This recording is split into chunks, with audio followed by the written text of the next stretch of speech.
शुक्लांबरधरं विष्णुं शशिवर्णं चतुर्भुजं प्रसन्नवदनं ध्यायेत् सर्वविघ्नोपशान्तये। अगजा आनन पद्मार्कं गजाननमहर्निशम् अनेकदन्तं भक्तानां एकदन्तमुपास्महे एकदन्तमुपास्महे।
చాలా తృప్తికరంగానే ఉంది. ఇంతకీ మీరు చెప్పబోవు కథ ఏమిటండోయ్ బాబు? చిన్నపరెడ్డి కథ. ఓహో, మహాశౌర్య ప్రతాపవంతుడు, పరాక్రమశాలి, రఘునాథ వంశమున అవతరించినటువంటి దివ్య పురుషుడయ్యా చిన్నపరెడ్డి కథ. కానీ బుర్ర కథ.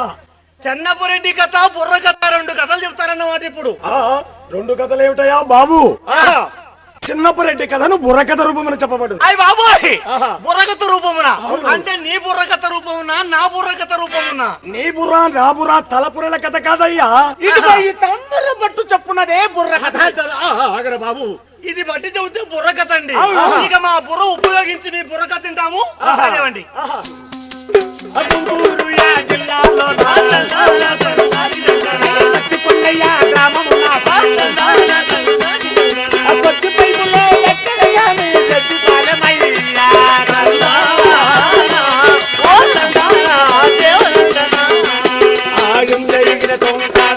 నాయన గుంటూరు జిల్లాలో పత్తిపాడు అనే గ్రామం కలదు.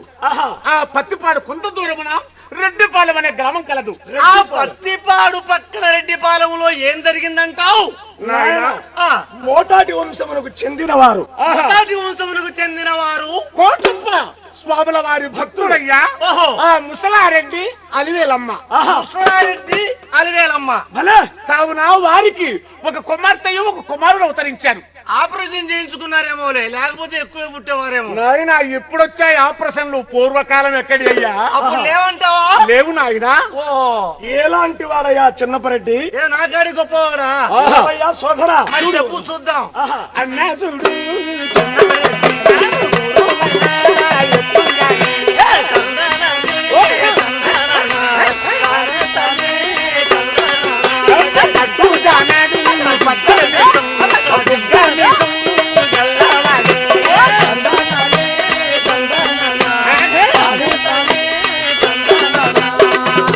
ఆయన 4 మూరల ఎత్తు గలవాడు, ఆ యొక్క తట్టుజానుడు పట్టణ మిసం బుగ్గ మిసం కలిగిన వాడు. ఏం భజంత్రి లేకపోయారేమో కాదయ్యా, సింహరూపం కలిగిన వాడు. తట్టు జానుడు పట్టడి మీసం అంటే ఇప్పుడు ఎవరు పెట్టుకునేవారు లేరు కదా అంతంత మీసాలు. భజంత్రి లేక ఏమైనా పెంచుకున్నాడేమో నేను అనుకుంటావయ్యా. సింహరూపం కలిగిన వాడు. ఓహో, సింహరూపం కలిగిన వాడు, కైకడేసి కన్ను గుట్టు కల్లవాడు. అయ్య బాబోయ్, కావున పిల్లలు దర్శకుంటారు. నడుం పిరికడు యదం గజం కలిగిన వాడు. కానీ ఆయన తోబుట్టనైనా ఆ యొక్క శాంతమ్మనైనా ఎవరికి ఇచ్చిపిడి చేశారయ్యా? ఎలనాగిరెడ్డి విజయవాడ. కానీ ఆ విజయవాడలో ఆయనకు ఆ వకీల ఉద్యోగం అయ్యా.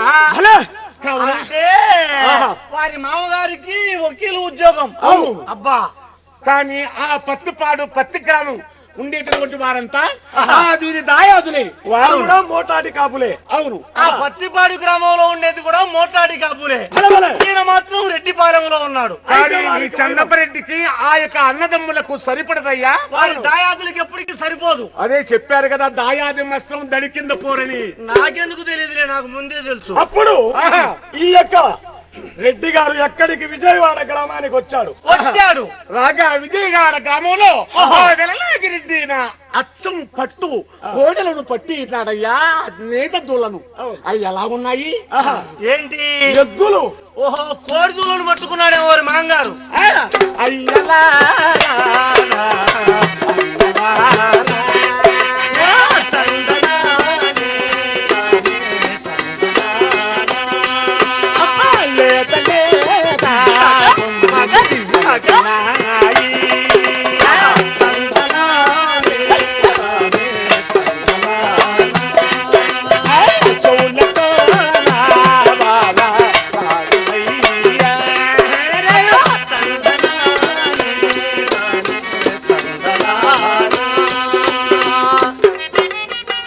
అందాల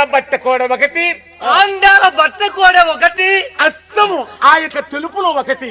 అచ్చం తెలుపులు అంటే కోడిగుడ్డు వర్ణంతో ఒకటి. ఆ రెండు కట్టేసింటి ఎలా ఉన్నాయ్యా? ఎలా ఉన్నాయి?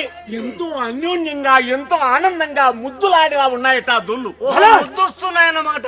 అవును, అవునులే, పెద్దోళ్ళు అంటారులే, ఎద్దును చూస్తే ముద్దు వస్తాది, ఏడుపు చూస్తే ఏడుపు వస్తాదని. అలాంటి కాదయ్యా, పౌరుషమైన ఎద్దులు, ప్రతాపం గల్ల ఎద్దులయ్యా. అక్కడికి వచ్చిన ఈ చిన్నపరెడ్డి ఎద్దుల చూస్తానే ఆ ఎద్దుల మీద మోజు కలిగింది. ఏ రైతు కదా, రెడ్డి వంశంలో పుట్టేవారికి ప్రతి వారికి కూడా ఎద్దులంటే ఇష్టమేనండి. నాకు కూడా ఇష్టమే.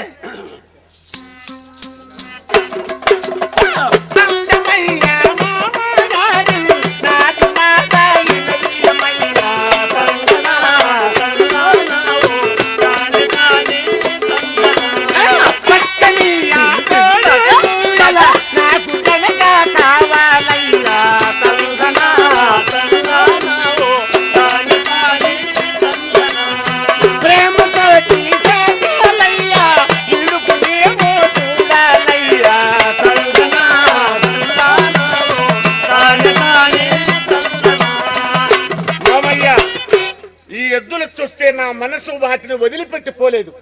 కానీ ఆ వెద్దులు నాకు కావాలి, నేను పెంచాలి. దాని ప్రతాపాన్ని, దాని పౌరుషాన్ని కళ్ళ చూడాలి కదా. అవును, తప్పకుండా చూడాల్సిందే అల్లుడు. నీవు అలాంటి వాడవే. అవును, ఎద్దుల శ్రద్ధగా సాకగలవు. అవును, కానీ మన సంసారము సగం పోయిన ఎద్దుల సాకాలి. అవును, అలాగే సాకి పేరు తెచ్చుకోవాలి. నా ఎద్దులే నా ప్రాణం కదా అంటూ ప్రేమతో మామను విచారించి ఆ వెద్దుల ఆ పట్టి ఎలా వస్తున్నాడు? గుంటూరు అన్నా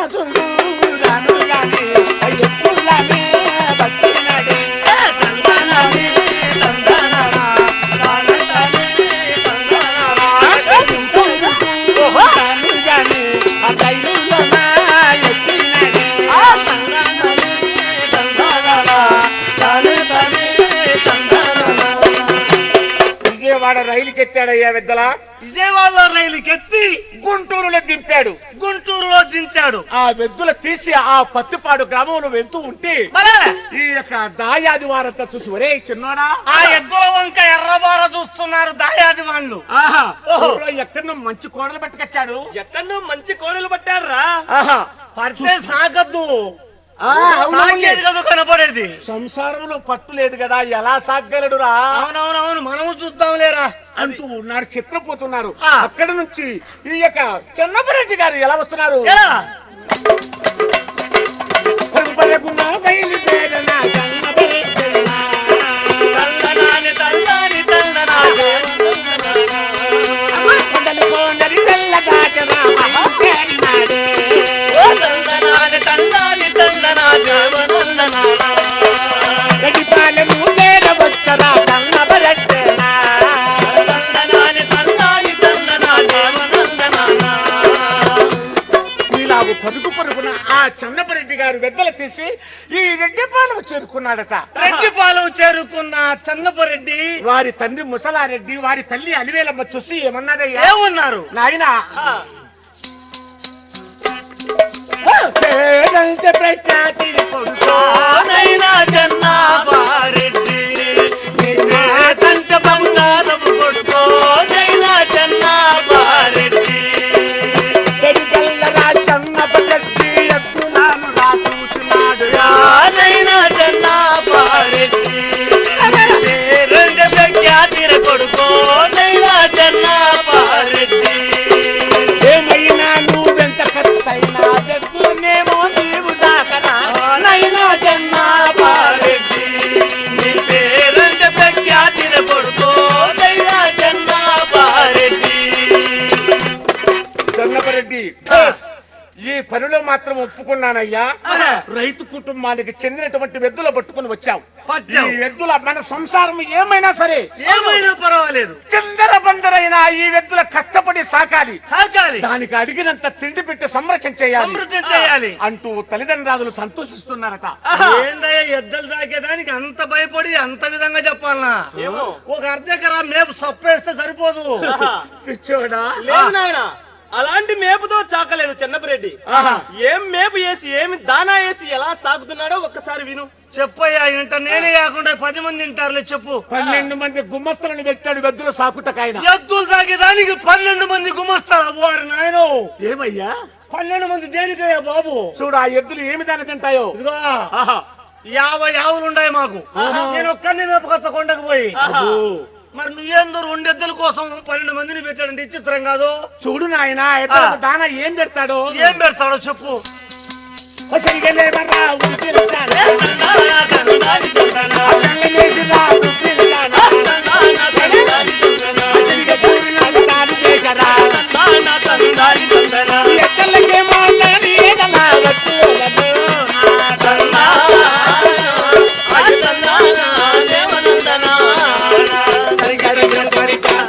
ఎద్దులకు శనిగలు ఉడకబెట్టించేది, రుబ్బించేది, బెల్లమేసి పూర్ణం చేసేది వెద్దలకు పెట్టేది. పూర్ణం చేసి ఎద్దలకు పెట్టేది. ఉలవలు తెచ్చేది, ఉడికించేది, బాగా ఆ రుబ్బేది, బెల్లం వేసేది, ఆ వెద్దలకు పెట్టేది. ఉలవ పూర్ణం. అవును. ఆ మంచి పరిచిన మేకపోతలు కోసేది, మాంసము తీసి ఆ యొక్క సారాయిలో ఉడకబెట్టేది, వెద్దులకు తినిపించేది. సారాయిలో ఉడకబెట్టి ఎద్దలకు. అవునయ్యా. వారు నాయన ఎద్దులు కైపు కాదేమో.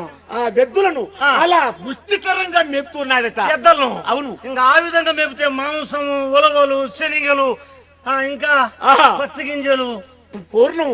ఆ కానీ ఆ యొక్క పైన వెద్దుల పైన 3 చాట్ల ఒడ్లు ఎండబూసేట్టుగా ఉన్నట.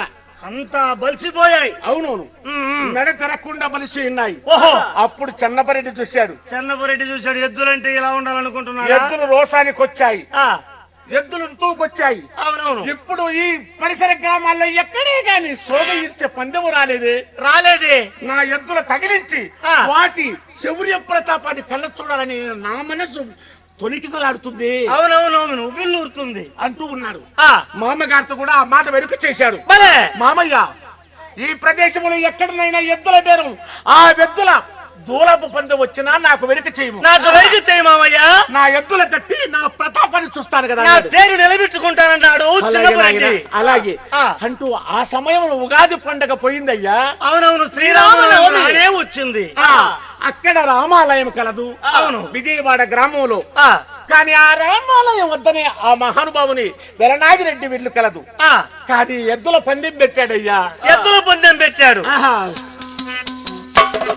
దేశ దేశమును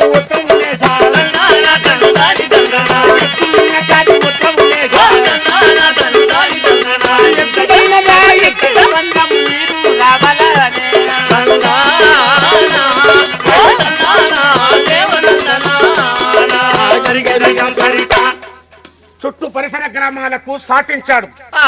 ఎక్కడైనా ఎద్దులు ఉంటే రావాలి. దూలాపు ఎద్దులు ఏ ప్రాంతంలో ఉన్నా కూడా ఈ విజయవాడ పట్టణానికి రావాలని ప్రతి వారికి సాటింపే చెప్పాడు. కానీ మామగారిని చూశాడు. మామయ్య, అవునరా తమ్ము అల్లుడు, ఈనాటికి నీ కోరిక నెరవేరబోతుంది. నీ వెద్దులు కూడా తీసుకురమ్ము. అలాగే నీ వెద్దుల ప్రథమనేటు కళ్ళ చూస్తావు. అలాగే మామయ్య అంటూ అక్కడి నుంచి ఆ వెద్దులు కూడా గుమస్తల ద్వారా ఆ బండిని కట్టి ఎలా వస్తున్నాడు చిన్నపరెడ్డి. తిరుడమ్మయ్య చిన్నపరెడ్డి వెద్దులను వెక్కించినాడు.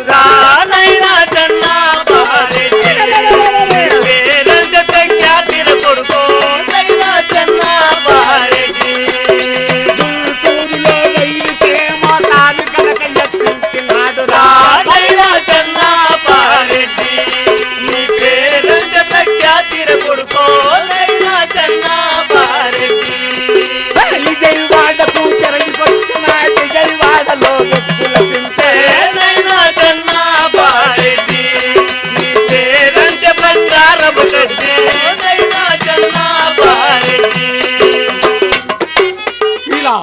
ఆ యొక్క వెద్దుల గుంటూరులో ఆ రైలుకు వెత్తి అక్కడ నుండి ఆ యొక్క విజయవాడకు వచ్చి వెద్దులు దింపాడయ్యా. విజయవాడ పట్టణంలో ఎద్దులు దింపాడు. మానాటి మీద ఆ రామాలయం కాడికి వచ్చి అక్కడే యావమాను రచ్చబండగలదు.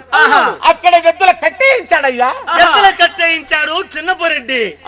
ఎక్కడెక్కడ చుట్టూ ప్రాంతాల ఎద్దులన్నీ తోడికి చేరాయి. ప్రతి వారి కన్ను కూడా ఈ చిన్నపరెడ్డి ఎద్దుల పైనే ఉన్నది. కన్ను మిన్ను కానరాకుండా ఉన్నాయి. కాకినాడ, చెన్నపట్నం ఇలాంటి మొదలగు గ్రామాల కూడా అక్కడికి పందానికి వచ్చాయి. అవునవును, పందానికి వచ్చి చుట్టుప్రక్కల నిలిచి ఉన్నాయి, కట్టేసి ఉన్నాడు. అప్పుడు చిన్నపరెడ్డి చూసేమన్నాడు, ఈ పందెంలో మన ఎద్దుల్నే ముందు బండకు కట్టాలి మామయ్య. అది అన్యాయం నాయన. ఎందుకని? కానీ ఈ ధర్మం నాకే నప్పగిచ్చారు. నేనే నీ ఎద్దుల కట్టించినట్లయితే మరి వారంతా ఏమనుకుంటారు? అది మంచిది కాదు. మరి మనం నేను చీట్లు వేస్తాను, ఎవరి అదృష్టం ఎలా వస్తుందో. ఓహో, చీట్లు వేస్తావా? అవును. నువ్వు చీట్లు వేసినను అది మొదటి సీటు మనకే వస్తుంది. అవును, మొదటి ఎద్దులు మనకే కడతాం మామయ్య. అలాగే కాని అన్నాడు. ఆ సమయం చీట్లు వేస్తే చూస్తే కానీ ఆ ఫస్ట్ కాడి ఆ యొక్క అక్కడ కాకినాడ ఎద్దులు సీటు తగిలాయ్యా. ముందు కట్టడానికి వచ్చింది. ఏమిటి నువ్వు చేస్తున్న పని? ఏమిటల్లుడు? ఆ సీటు ఏదో మన ఎద్దులకే తగులుతుంది. మన ఎద్దులనే ముందు ముందు బండకు కడదాం అనుకుంటే అలాంటిది లేకుండా భారీ ఎద్దులకు ముందు సీటు ఇస్తావా? మన ఎద్దులకు సీటు ఇవ్వవా? అంటూ ఆ తెల్లగా ఉన్న గుడ్డు ఎర్రగా రక్తములా చేస్తున్నాడట. మాటకు ముందర తామసిస్తుడయ్యా. ఆయన మాటయే చెల్లాలి, ఆయన మాటయే నెరవేరాలి. అదే ఆయన పట్టుదల. ఆ యొక్క కళ్ళ చూసి నిదానించు నాయన, నిదానించు. ఓర్పు పట్టాలి. గెలిచే ఎద్దులు ఎప్పుడైనా గెలుస్తాయి. విజయం నీదేలే అన్నాడు. అల్లుడిని ఊరడింపచేశాడు. అయ్యో రామా, తెగే కత్తి ఎక్కడైనా ఎదుగుతుంది గాని తెగని మొద్దు కత్తి అయితే ఎంత ముందు పెడితే ఏముంది, ఎంత వెనక నరుకుతే ఏముంది. అలాగే అవునవును కానియండి అంటూ కాకినాడ వారి ఎద్దల్ని ముందు బండకు కట్టాడు. ముందు బండకు కట్టారు. ఆ ఎద్దులు 2 గజములు మాత్రమే ఈడ్చాయి. 2 గజములు మాత్రమే ఈడ్చాయి. ఏ మల్లుడు, ఏం మావయ్య, ఇప్పుడు నీ పందెం మరి కావించుము. నీ ఎద్దల ప్రతాపం ఏమిటో చూపించము, చూద్దాం అన్నాడు రెడ్డి. చిట్ట చివరగా ఈ చిన్నపరెడ్డి ఎద్దులను కట్టాడు ఆ బండకి.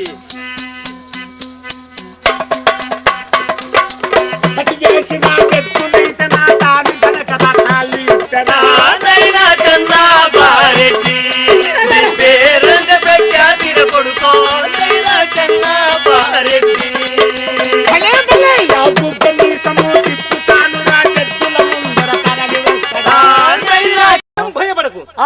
కట్టు ఎడ్లను ధైర్యమే సాహసము ఉపశమే జగ్గును గాని అలాంటి సమయమున పిలపిల కేకలు వేసి ఆ ఎద్దులను రామన్న లక్ష్మణ తెలిసి ఒక్కసారి రండి రండమ్మా అన్నాడు. టెంకాయ కొట్టి పలకగా ఇలా ఎత్తుకున్నాయి ఆ కోడలు అన్నాడు.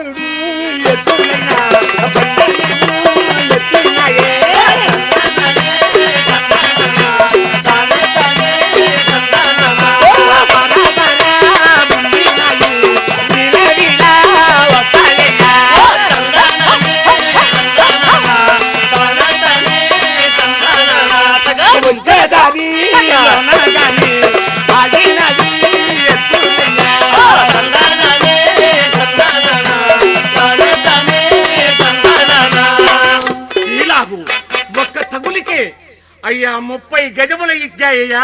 30 గజములు ఇగ్గాయి ఒక తగులుకు. ముందు కాడి 4 గజాలు ఇగ్గినాయి కానీ ఒక్క తగులికే ఈ యొక్క చిన్నపరెడ్డి ఎద్దులు 30 గజాలు ఇగ్గాయ్యా.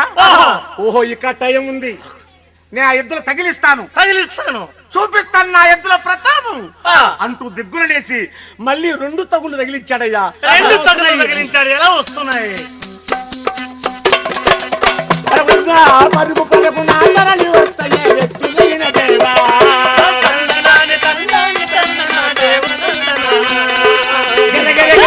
తిరుగుతాను రా శోక వస్తయ్యా.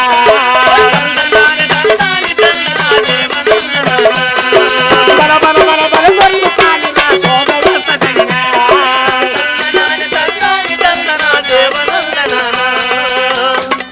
ఇలాగు అయ్యా 3 తగులు తగిలించాడయ్యా.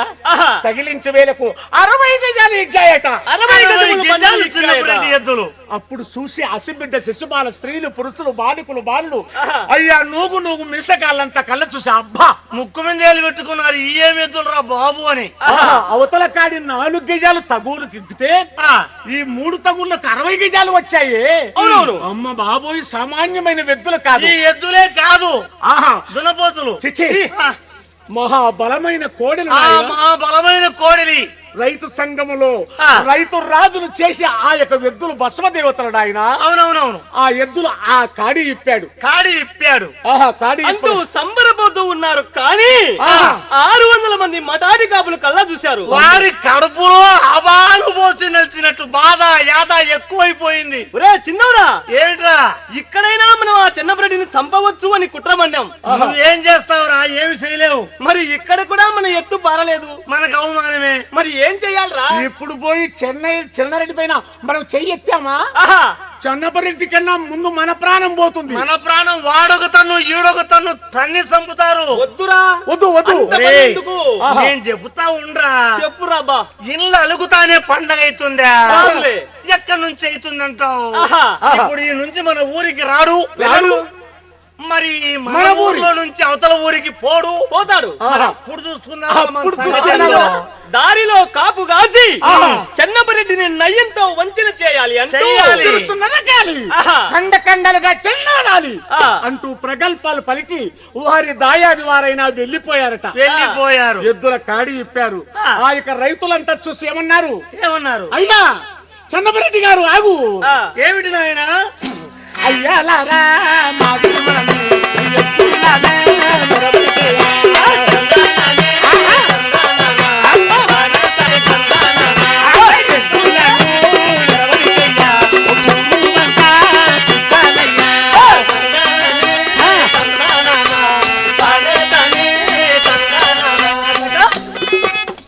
ఈ వ్యక్తులను మన ఊరంతా మెరవని చెయ్యాలి అంటే ప్రజలు ముచ్చట తీర్చాలి కదా అంటూ అలాగేనయ్యా అన్నాడు.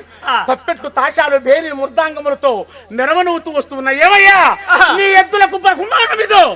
అవునవును, బహుమానం చాందు బిల్ల అంటే ఆంజనేయుని బిల్ల వేశారు. ఆ ఎద్దుల కాళ్లకు ఎండి గడియా ఎండి కడియాలు వేశారు. గగ్గిర్లు వేశాడు. వేసి వెద్దుల నిండా కుంకుమను చల్లి పటాకులు మోగిస్తూ తప్పెట్లు తాశాలు భేరి మృదాంగములతో ఆ వీరమిడి పట్టుకుని వస్తూ ఉంటే చూస్తున్న ఎద్దులను చూసి జనమే హడలిపోతున్నారు. అయ్యా దూరం ఉండండి, దగ్గరికి రావద్దు, దగ్గరికి రావద్దు. నా అద్దులు బెదిరి ప్రజల పైన పడతాయేమో, ప్రజలకు హాని కలిగించ చేస్తాయేమో అవునవును అంటూ చెబుతూ మా నాటి విధముడు ఎలా వస్తున్నాడు చిన్నపురెడ్డి? పరుగు పరకుండా తరలి వస్తాడా చిన్నపురెడ్డయ్యా.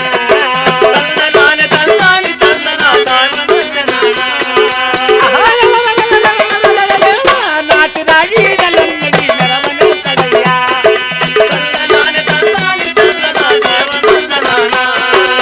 అలక్దేమో బంగ్లా కింద ఎద్దులు పోతానే.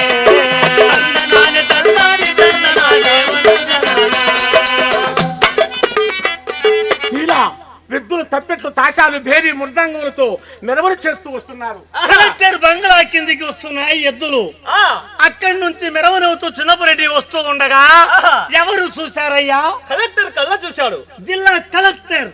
ఎవర్రా మనకు తెలియకుండా మన గ్రామంలో మరి ఆ యొక్క వ్యక్తుల మెరవని చేస్తూ పోతున్నాడే ఎవడు వాడు? అయ్యా మహాప్రభు, ఆహా, ఆయన చిన్నపురెడ్డి. అవును అవునవును, రెడ్డిపాలెం. గుంటూరు వాస్తవ్యము. ఆహా, వాస్తవ్యం. రెడ్డిపాలెం వాడు కదా. అవును, మండపందంలో ఎద్దులు ఆయన నెగ్గాయండి. గెలిచాయా? అవునవును.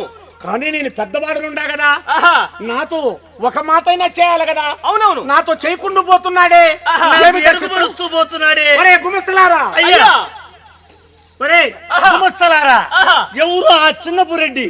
ఏ ఊరు? నా చెంతకు తీర్చుకొని రండి. రండి, అలాగేనండి. వెళ్ళి రండి. ఆహా, ఏమిట్రా మళ్ళీ ఎల్లమంటే ఇక్కడే ఉన్నావు? వెళ్తున్నానండి. ప్రభు అలెక్సలాం ప్రభు. ఆహా, చిన్నపరెడ్డి అంటే సామాన్యుడు కాడండి. ఆ. ఆయన్ను చూస్తానే రెండు చేతులు ఎత్తి నమస్కరించాలనిపిస్తుందండి. ఆ శిరస్సు పైన ఉన్న ఆ యొక్క టోపీ ఎప్పుడో వచ్చి సంకలో పడుతుందండి. ఆయన రావు, ఆయన రూపు, ఆయన రేఖను చూస్తే మాకు ఎప్పుడెప్పుడు నమస్కారం చేయాలనిపిస్తుందండి. అలాంటి వాడయ్యా చిన్నపరెడ్డి, సామాన్యుడు సరే, అలాంటి వాడైతే నేను చూడాలని అని చెప్పి తీసుకొని రండి. అంత గట్టు కూడా, ఆహా, అంత బలవంతుడా? ఓ చూస్తే నీకే తెలుస్తుందిలే. చూస్తాను ఆ, అంటూ అక్కడి నుంచి ఈ యొక్క రాజభటులు, రాజభటులు కాదు, కలెక్టర్ బట్టలు అవును, కలెక్టర్ గుమస్తలు, పోలీసు వారు ఎలా వస్తున్నారు? ఎలా వస్తున్నారు? అన్నా చూడు వాడి వాడి ఏలినంత వస్తారయ్యా.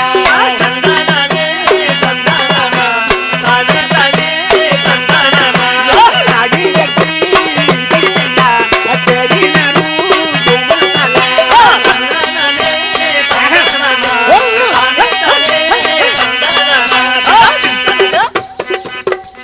ఇలా ఎలనాగిరెడ్డి ఇంటికి వచ్చి మరే. ఆ వెద్దుల ఇప్పి అక్కడ కట్టేసి అక్కడ విశ్రాంతి తీసుకున్నాడు చిన్నపరెడ్డి. చిన్నపురెడ్డి కొల్లు తీరి ఉన్నాడు. అక్కడే వెలనాగిరెడ్డి ఉన్నాడు మామగారు. ఆహా, అక్కడికి యొక్క బంట్రోతులు వెనక్కి వచ్చారు. బంట్రోతులు వెళ్ళి కలెక్టర్ వచ్చారు. బంగ్లా నుంచి బంట్రొత్తులు అక్కడికి వచ్చి, అయ్యా వెలనాగిరెడ్డి గారు, ఓహో, మీ అల్లుణ్ణి కలెక్టర్ గారు తీసుకురమ్మన్నారు. మీ అల్లుడైన చిన్నపురెడ్డిని కలెక్టర్ గారు తీసుకొని రమ్మన్నాడు మహాప్రభు. ఎందుకు తీసుకురమ్మన్నాడయ్యా? ఏమో మాకు తెలీదు. నా అల్లుడేమి కోర్టుకొచ్చి తప్పు చేయలేదే. అయ్యన్ని మాకెందులకయ్యా, ఆహా. మీ అల్లుణ్ణి కలెక్టర్ గారు తీసుకురమ్మన్నారు. అవును, రండి అంతే.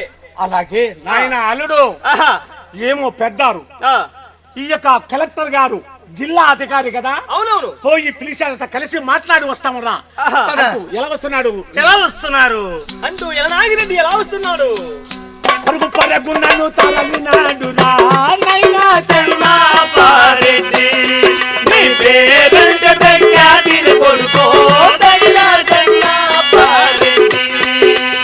ముఖం మీసమును రుద్దినాడు రా కండు ఎర్రగా చేసిన చెన్నాపారెడ్డి, నీ పేరంటే ప్రఖ్యాతిని కొడుకో చెన్నాపారెడ్డి. ఇలా మీసుకు తిడుతూ భయపడక గుడ్డు రువ్వుతూ ఆ యొక్క కలెక్టర్ బంగ్లాకు చేరుకున్నాడయ్యా. చేరుకున్నాడు చిన్నపురెడ్డి. చిన్నపరెడ్డి రూపును, అందాన్ని, సౌందర్యాన్ని, చక్కదనాన్ని చూడగానే మలే. ఆ యొక్క కలెక్టర్ గారు అబ్బా ఎలాంటి వాడు, ఆహా, సామాన్యుడు గాడి, సామాన్యమైన వీరుడు కాదు. చెన్నపరెడ్డిని చూడగానే కలెక్టర్ గారు నమస్కారం అని వచ్చారు. అవును. రండి కూర్చోండి. ఎలనాగిరెడ్డి గారు, చిన్నపరెడ్డి గారు అన్నారు. కూర్చుంటున్నాం. మరి ఎద్దుల పందెం చేశారే, ఎద్దులు గెలిచాయే, అవునా? మరి ఒక్క మాట నాకు చెప్పకూడదా? మరి నేను ఆలకించకూడదా? ఆ ఎద్దుల పందెం నేను చూడకూడదా? నేను గ్రామ అధికారిని కాదా? అయ్యా, అంత అనుకోలేదు. ఆహా ఏదో పండగ సందర్భాల్లో ఇలా పెట్టామే గాని ఆహా 10 జరిగిపోయింది. మందికి వెరుగు చేయలేదు కదా. ఆహా కానీ మంచిది. ఆ, వచ్చారు, ఎగ్గించారు. మా ఊరంతా చాలా పొక్కిపోతున్నారు. అవును. మరి అయ్యా చన్నపరెడ్డి గారు, ఏమిటి ప్రభు? బహుమానం ఏమి కోరుతావో కోరు, ఆ. తప్పగా ఇస్తాను కదా అన్నాడు కదా. అయ్యా, నీకు ఎలాంటి కలెక్టర్ గారు, బహుమతి కావాలనో కోరుకోము కదా. మేము కాప రైతులము, ఆహా కాపవారింతో పుట్టాం. అవునవును. కానీ ఆహా చెయ్యి ఎత్తి యాచించుట మాకు రాదు. ఆహా మేము మా చెయ్యి పైన ఉండవలే, వేరొకరి చెయ్యి కింద ఉండవలే. అవునవును. నువ్వు దానం ఇచ్చినను ఆహా. నేనెట్లా భోజనం చేయగలనండి? మీరు బహుమతి ఇవ్వాలనుకుంటే ఆహా ఒక్క మాట అడుగుతాను. నా ఎడ్ల దగ్గరికి వచ్చి, అయ్యా. ఇదిగో నీ ఎద్దలకు బహుమతి వేస్తున్నాను ఆహా. అంటూ నా ఎద్దలకు ఇవ్వండి. అవును, అది నాకు తృప్తిగా తృప్తి. స్వీకరిస్తాను కదా. లేదు నాయనా, అప్పుడు రాలేకపోయినాను, ఇవ్వలేకపోయినాను. ఆహా. ఇప్పుడు అడుగు, తప్పకుండా ఇస్తాను. లేదు. అయితే ఇస్తావా? ఆ, ఇస్తావా? ఇస్తావా? అవును, తప్పకుండా ఇస్తావా? తప్పక ఇస్తాను నాయనా. నా అయితే ఇస్తానంటే చూడండి, లే. అదేమిటి? నేను ఎంత మందిని చంపినను ఆహా. నాకు కేసు ఉండకూడదు. ఆ? అది ఆ మాట అలాంటి- అంటానే ఆ యొక్క కలెక్టర్ గారు గుండె పళ్ళున పగిలేను. ఆహా. గట్టెడు తగ్గుకు దిగజారిపోయింది. ఇక ఏమీయో అనలేక ఊరికి పోయాడు. ఆ, అది మనది కాదు నాయన, పైవారి ఉత్తరం. ఓహో. అందులకు నేనేమి చేయలేను కదా అన్నాడు కలెక్టర్ గారు. భలే. పోయి వస్తానయ్యా పోయి వస్తాను. అంటూ వారితో సెలవు తీసి ఎలా వస్తున్నాడు. ఎలా వస్తున్నాడు? అన్నా చూడు చెన్నపరెడ్డి, వస్తాడమ్మా చెన్నపరెడ్డి.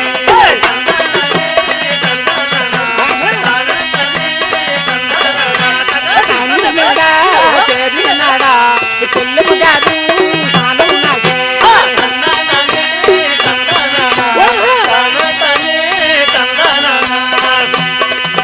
ఇలా స్నానమునకు ఆ తమ్ముడు గారు ప్రాణేశ్వరుడు రాగానే స్నానమునకు నీళ్లు తోడాది ఆ యొక్క తోబుట్టు శాంతమ్మ. గారైన శాంతమ్మ గారైన. ఆహా.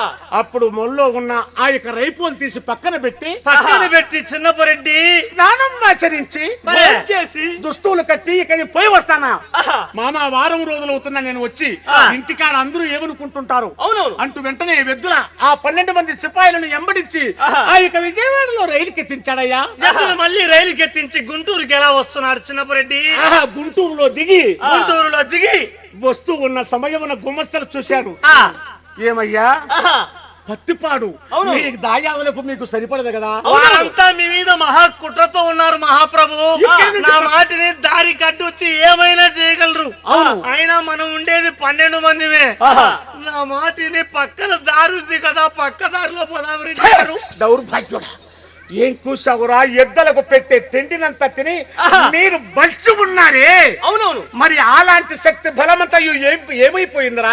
బలిసి ఉంటే వారి చేతిలో పోయి నిష్కారణంగా చచ్చిపోవాలనా?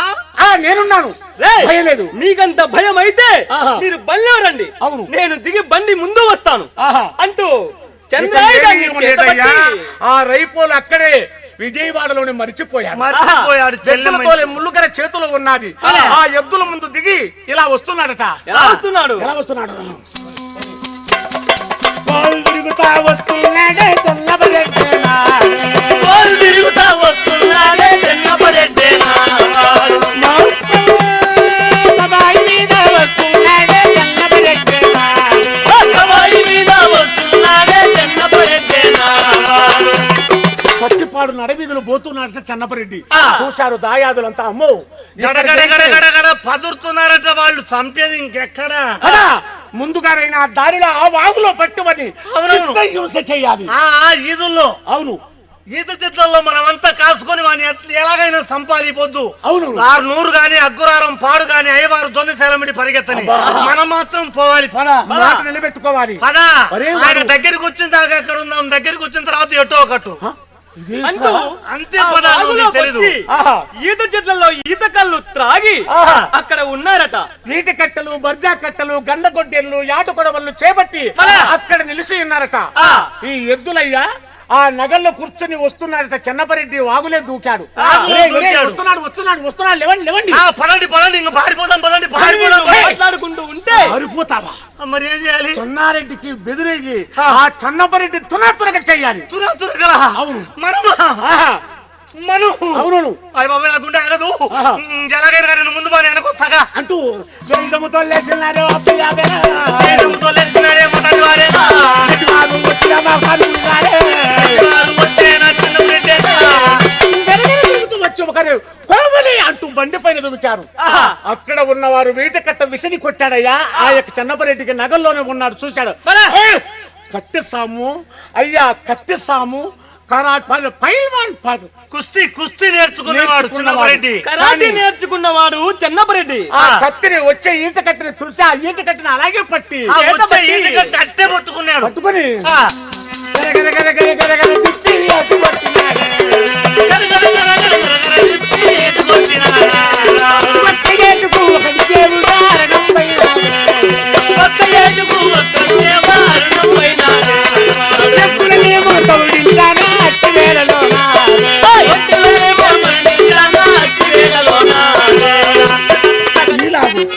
ఆ ఒక్క ఎత్తుకు మరణించాడు. అక్కడి నుంచి వెగిరి దుమికి ఆ వెద్దులు పోయి రెడ్డిపాలెం చేరుకున్నాయి ఎద్దులు. చెన్నారెడ్డి ఏమనుకుంటున్నాడు? చిన్నపరెడ్డి ఏమనుకుంటున్నాడు? చూశావా, ఎక్కడ నమ్మాలి? రక్త సంబంధము దాయాదులు. మన దాయాదులే మన మీదికి ఇంత కుట్ర పన్నారే. ఏమి చెయ్యాలి? అరణం పోయాడే. ఆ కేసు నా పైన పెడతారా? కానీ వాళ్ళ చేతుల చిక్కరాదు. కోర్టులో ఒక్క రోజైన నిద్ర చేయరాదు అంటూ అక్కడికి వచ్చే నాన్న వాగులో దాగి నాపైకి వచ్చిన సమయమున ఒకరిని చంపాను. నాయన, అంత పని ఎందుకు చేస్తురా? నీ దాయాదులు కదట. అవును, దాయాదులు అయితే నాపైకి రాకుండా ఉండకూడదా? ఎవరు దాయాదులు? నాన్న పోయి వస్తా అంటూ పెద్దలు అక్కడే విడిచి ఎలా వస్తున్నాడు చిన్నపరెడ్డి?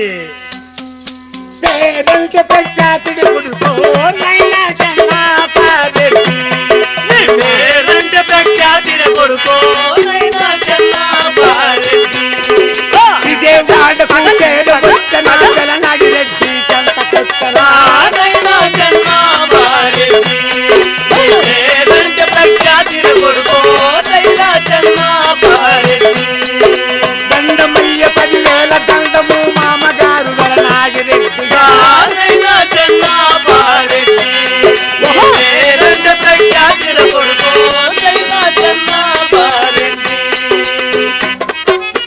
చిన్నపరెడ్డి, ఏమి నాయన వచ్చావు తాత్తుగా? మామయ్య, నేను పోయే దారిలో ఈత వంకలో అవును వారు మటాటి వారు 600 మంది నాకు అడ్డపడ్డారు మామయ్య. ఏం చేశావు నాయన? వారిని ఒకరిని నిలువన చంపివేసి మన ఇంటికి వెళ్ళాను. ఓహో మామయ్య, అయినా నువ్వు పర్వాలేదు. ఒక్క రోజు కూడా జైల్లో ఉండకూడదు మామయ్య. నా ప్రాణం పోయిన కొదవలేదు గాని ఒక్క రోజు కూడా నేను కోర్టులో జైల్లో ఉండరాదు మామయ్య. ఏం చేస్తావు, నీ ఇష్టం. అలాగా? అవునవును. అప్పుడు అడిగినంత డబ్బును కంటి ఆ ప్రభుత్వానికి లంచాన్ని పోసి ఆ యొక్క పోలీసు వారి అందరినీ బందోబస్తు పెట్టారు. ఈ యొక్క దాయాది వారైనా మొటాటి కాపులు ఎక్కడ ఉన్న ఆ యొక్క చెన్నపరెడ్డి పట్టమని వారంటూ వచ్చారు. అవునవును. అప్పుడు చెన్నారెడ్డి ఎవరయ్యా? వెలనాగిరెడ్డి మామగారు చూసి ఆయన కోర్టుకు వెళ్ళాడు. వెలనాగిరెడ్డి చిన్నపరెడ్డి మామగారు. ఏమయ్యా, ఒక్కడు కొట్టిండవచ్చునా, 600 మంది కొట్టిండవచ్చునా? ఓహో, నమ్మరు. అది నమ్మని జాలరు. అది న్యాయం కాదు కదా. కొట్టకుంటే వారు ఎందుకు వస్తారు? అవును. మరి ఇతను తాయగండ సామాన్యుడి కాదు, అందరికీ తెలుసు. తప్పక అరణం చేశాడు.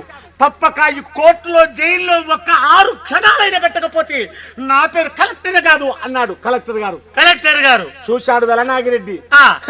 అది నీ వల్ల కాదయ్యా, అది నీకు సాధ్యం కాదు. నా అల్లుడిని ఒక్క క్షణ మాత్రమైన రిమాండ్లో పెట్టను చూడు అంటూ పద్దుబలికి వెడలిపోయాడు. మరుసటి దినమని అయ్యా ఆ కోర్టు వద్ద అక్కడక్కడ రోడ్డు మీద ఉన్నటువంటి వారి గుమస్తలందరినీ పోగు చేసుకున్నాడు. ఒక 60 మందిని వెలనాగిరెడ్డి పోగు చేసుకొని, చూడయ్యా, ఎప్పుడు నేను సైకిల్ చేస్తాను అప్పుడే మీరు ఊరిని వేసి కేకలు కొట్టండి, ఆ పైన నేను చూసుకుంటానన్నాడు.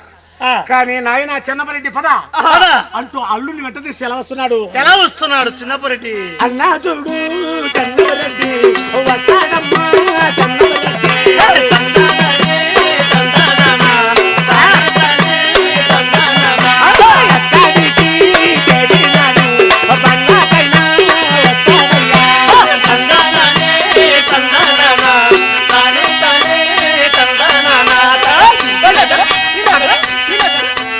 ఇలా పరుగును వచ్చి అక్కడ నిలిచారు. చూశారు ఆ కలెక్టర్ గారు, ఆ యొక్క కాకినాడ కలెక్టర్ కలెక్టర్ గారు చూశారు. కాకినాడ కోర్టుకు వచ్చారు. అవునవును. కాకినాడ కోర్టుకు చేర వస్తే ఏం జరిగిందయ్యా అక్కడ? ఆహా, చెన్నపరెడ్డి వీడే కదా? అవునవును. అవును. ఎక్కువ తక్కువ మాట్లాడితే కలెక్టర్ వేస్తా, దౌర్భాగ్యుడా, నిన్ను తప్పక రిమాండ్లలో పెడతా అంటూ ఉన్నాడు. కలెక్టర్ గారు నేను చిన్నపరెడ్డి మామయ్య నాగిరెడ్డి చూసి ఆహా, రైల్వే స్టేషన్ లో ఫుట్పాత్ మీద ఉన్న వారి ఒక 50 మందికి లంచం ఇచ్చి, ఆహా. నాయనా ఆహా, మీరంతా నేను చెప్పినప్పుడు ఒక్కసారి గట్టిగా అరవండి అవును. అరుస్తాంలే అయ్యా. అంటూ ఆహా. కాకినాడ కోర్టుకు తీసుకొచ్చాడు. అవును. ఆ 50 మందిని. అప్పుడు లంచం వచ్చేటప్పుడు మా అబ్బ గంటేం పోతాదంటావు? ఆహా. ఒక్కసారి కాకుంటే ఎన్ని సార్లు అవరమంటే అరవము. ఆ, ఈ కలెక్టర్ అనే మాటలకు చూసి పక్కన ఉన్న గుమ్మస్తలకు చేయి గిట్టుకున్నాడు. అవునవును. ఒక్కసారి పెడకేకలు వేశారు. పీకలు వేలలు వీరలేశారన్నమాట. వీరలేస్తారు. దౌర్భాగ్యులారా, ఎవరు వేల వేసేది, ఎవరు కేకలేసేది? ఆగవయ్యా. కలెక్టర్ గారు ఆహా. ఆగండి. మీరు ఎత్తిన గన్ను దించకండి. ఆహా. ఆ గన్ను అలాగే ఉంచండి. కాల్చండి. కాల్చండి. ఎవరిని కాలుస్తారో కాల్చండి. ఆహా. వారి 50 మందిలో అవును. ఎవరు ముందుగా కేక వేశారో, అవును. ఎవరు ముందుగా అరిచారో ఎవరు వీళ్ళు వారినే- వేశారో. వారినే కాల్చండి. ఆహా. కాల్చండి. పక్కన కాల్స్తే నేను మాత్రం ఒప్పుకోను. ఒప్పుకోను. అనగా చల్లబడిపోయాడట కలెక్టర్ గారు. ఇంకేం చెప్తారండి? 50 మందిలో ఒకరిని గుర్తుపట్టలేకపోయావే, ఆహా. 600 మందిలో అవును. మా అల్లుడు ఆహా. చెన్నపరెడ్డి ఎలా మనిషిని గుర్తుపట్టి ఎలా చంపింటాడండి? ఎలా చంపింటాడయ్యా? మీరు ఎలా నమ్మారు? వారు నీకు లంచమునిచ్చి ఆహా. మాటలు చెబితే ఆ మాటలు నమ్మి నువ్వు ఇలా చేశావా? ఆ. కానీ అనగా అప్పుడు చిత్రపోయారు ఆ కలెక్టర్ గారు. ఆ. చిత్రపోయి కేసు సోడి అన్నాడు. సోడి అన్నాడు. అవునయ్యా. ఆ. చెన్నపరెడ్డి సోడి అంటే వెళ్ళిపోయాడు. ఏమన్నట్లు? అక్కడి నుంచి సోడి అంటే ఏమన్నట్లు? ఆయన సోడి అన్నాడు. కేసు లేదు. లేదనే అవును. అర్థం కాలేదులే. అక్కడి నుంచి బయలుదేరి మన గృహం మనకు వచ్చారు. ఆ. మామయ్య, ఇక నేను పోయి వస్తా ఆ. అంటూ నువ్వు పోయిరా నాయనా, తొందరగా పోయిరా. ఆహా, వారి గృహమును చేరుకున్నారు. మరే. అప్పుడు ఈ పత్తిపాడులో ఉన్న ఈ యొక్క మొటాటి ఈ కాపులంతా కాపులు కళ్ళ 600 చూసి, మంది కళ్ళ చూసి ఏమంటూ వస్తారు, ఎవరిని పట్టుకున్నా మనతో కాదు. మన వల్ల కాదు. ఎలనాగిరెడ్డిని పట్టుకుంటేనే అది మనకి మన ఏమైనా కార్యమంతా నెరవేరుస్తుంది. అది ఆ.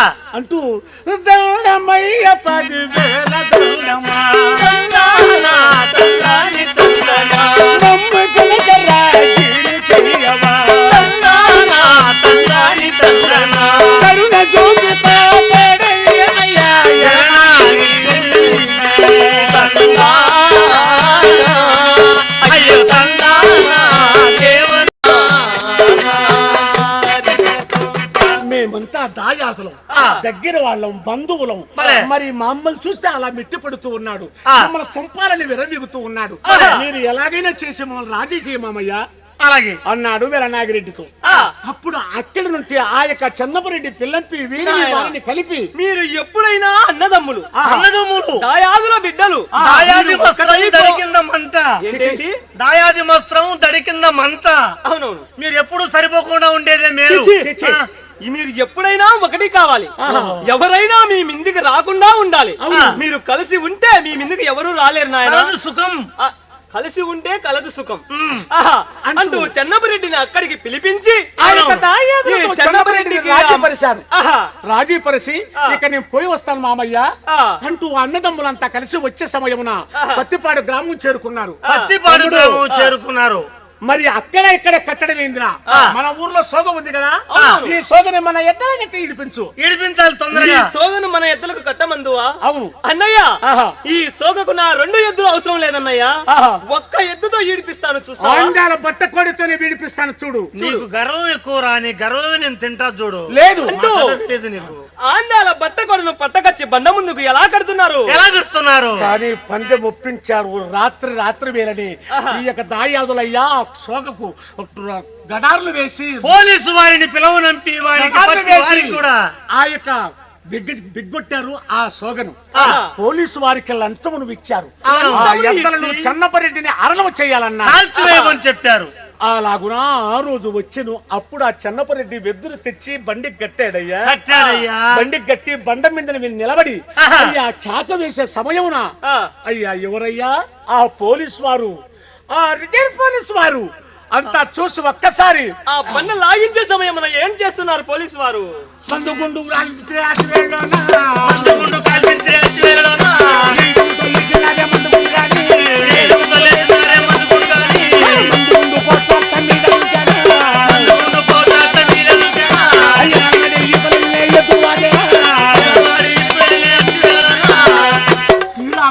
ఈ యొక్క పోలీస్ వారు కాల్చగా ఎద్దు యదానబడి ఈ పని ఉన్నదయ్యా సోగా అంబేర చెప్పి భూమి కొరిగి ఉన్నది ఎద్దు మంది పోయేను చెన్నపరెడ్డి కళ్ళ చూశాడు. చెన్నపరెడ్డి చూసి ఆ కళ్ళు పైన నీళ్లు పొర్లుతూ ఉన్నాయి. ఎక్కడ లేని ఆశ్చర్యకమైన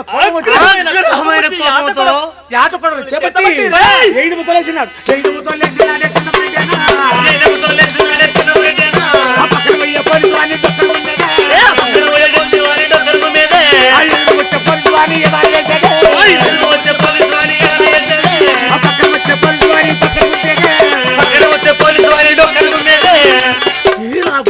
ఘోర యుద్ధం చేస్తూ అందిన వారిని అందినట్టే పాడుపాడు చేస్తూ చెన్నపరెడ్డి కొంతమంది పోలీసు వారు ఆ రెడ్డి కుమారుంట చరంపరాలుగా పారిపోయారు. చెట్టుకొకరు పుట్టకొకరు గుట్టకొకరు పారిపోయారు. నా చెల్లెలి శాంతమ్మని తీసుకుని రేపు వస్తాను రా. ఈ పత్తిపాడు గ్రామం సర్వనాశనం చేస్తాను రా. ఎద్దు ఆ బండికి ఎత్తుకొని వారి ఇలవేలిపోయిన కోటప్ప స్వామి కొండలో ఆ ఎద్దును సమాధి ఏర్పరిచి గృహమునకు వస్తూ అవురా నేను ఆ యొక్క పోలీసు వారిని చంపాను కదా, ఇక పోలీసు వారు ఊరికే ఉంటారా? నన్ను తీసుకెళ్లి సరసాలు వేస్తారు. మందినో చంపాను, ఒకరిని కాదు.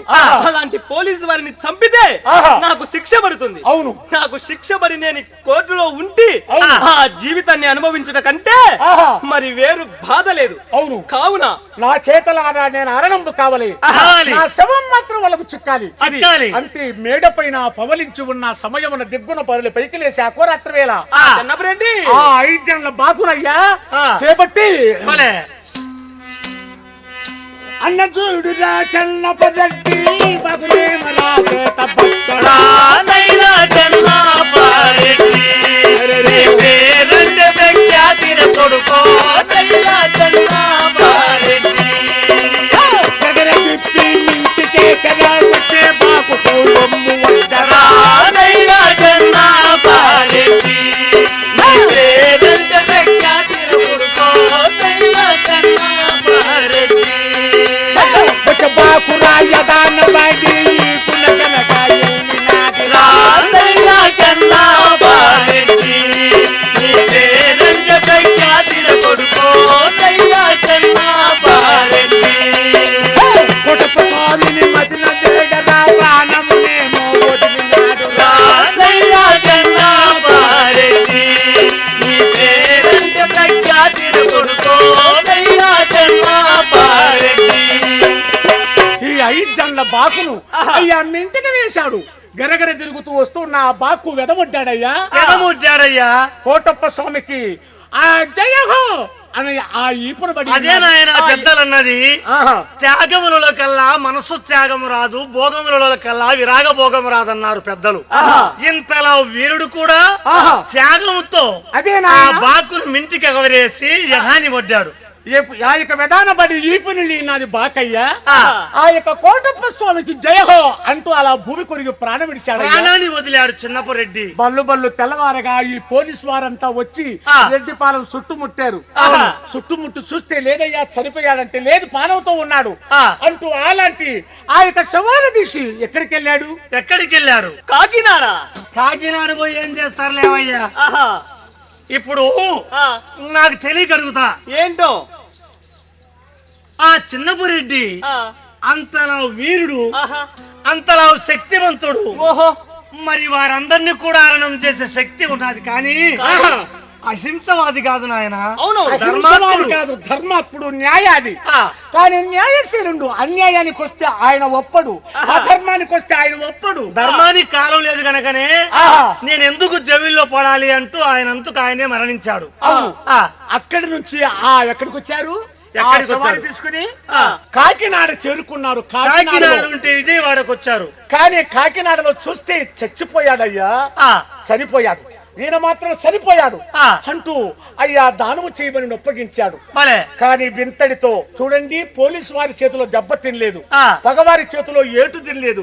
సొంతంగా ఆ యొక్క సొంతంగా విధాన బాకు వేసి ప్రాణాన్ని వదిలాడు చిన్నపరెడ్డి. కానీ ఇంతటితో ఈ కథ సమాప్తం. మంగళార్తి.